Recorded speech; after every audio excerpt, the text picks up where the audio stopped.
Saudara, kita akan menuju ke kantor Sekretariat ASEAN di kawasan Kebayoran Baru, Jakarta Selatan untuk mengetahui informasi terkini pertemuan Menteri Luar Negeri ASEAN dalam ASEAN Ministerial Meeting atau AMM. Sudah ada Uli Sitompul di sana.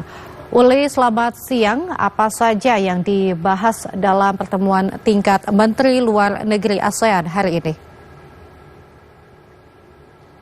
Ya, selamat siang Zara dan juga saudara. Hari ini Menteri Luar Negeri Retno Marsudi memimpin pertemuan setingkat Menteri Luar Negeri ASEAN ataupun AMM di Jakarta. Tadi dalam pertemuan tersebut Menteri Luar Negeri menyampaikan sejumlah isu yang memang dibahas terkait dengan kawasan di ASEAN, di mana Menteri Luar Negeri mengakui bahwa ASEAN menghadapi berbagai masalah kawasan Asia Tenggara.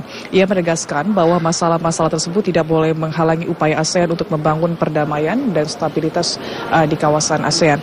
Kemudian juga Menlu Retno Marsudi juga menekankan pentingnya keterlibatan ASEAN dalam menyelesaikan masalah ataupun konflik yang ada di Myanmar. Sebagaimana dimanatkan oleh para pemimpin ASEAN, para Menlu akan meninjau tinjauan komprehensif terhadap konsensus 5 poin dan menyiapkan rekomendasi untuk dipertimbangkan oleh semua pimpinan ASEAN, di mana konsensus 5 poin tersebut yaitu terdiri dari penghentian kekerasan, dialog dengan semua pemangku kepentingan, dan menunjuk utusan khusus untuk memfasilitasi media dan dialog, kemudian mengizinkan ASEAN untuk memberikan bantuan kemanusiaan kepada warga Myanmar, serta mengizinkan utusan khusus ASEAN untuk mengunjungi dan bertemu dengan pemangku kepentingan ataupun pemimpin di Myanmar. Zahra. Baik, Uli, hari ini juga digelar pertemuan Dewan Politik dan Keamanan ASEAN ASPC. Isu apa saja yang dibahas, Uli?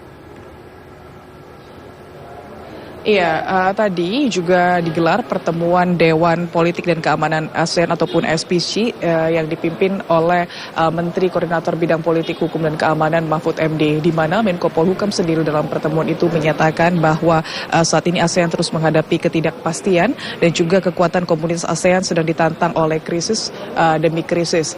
Selain itu juga secara internal tidak signifikannya penyelesaian terhadap permasalahan di Myanmar ini meninggalkan dampak negatif bagi ASEAN, di mana pencapaian ASEAN dalam mengimplementasikan Blueprint ASPC 2025 ini dibayangi oleh kurangnya kemajuan dalam penyelesaian konflik di Myanmar. Kemudian juga dampak kemanusiaan dan sosialisasi ekonomi dari perang Rusia antara Rusia dan juga Ukraina juga ini patut menjadi perhatian bagi negara ASEAN.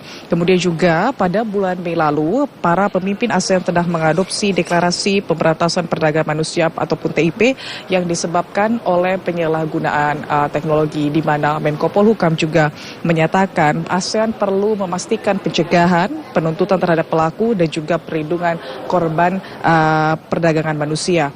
Selain itu juga terkait dengan Blueprint ASEAN, Menko Polhukam mendorong agar para pemimpin ASEAN untuk meminta keterlibatan dari masyarakat ASEAN dalam pengembangan Blueprint ASPC 2025 tersebut.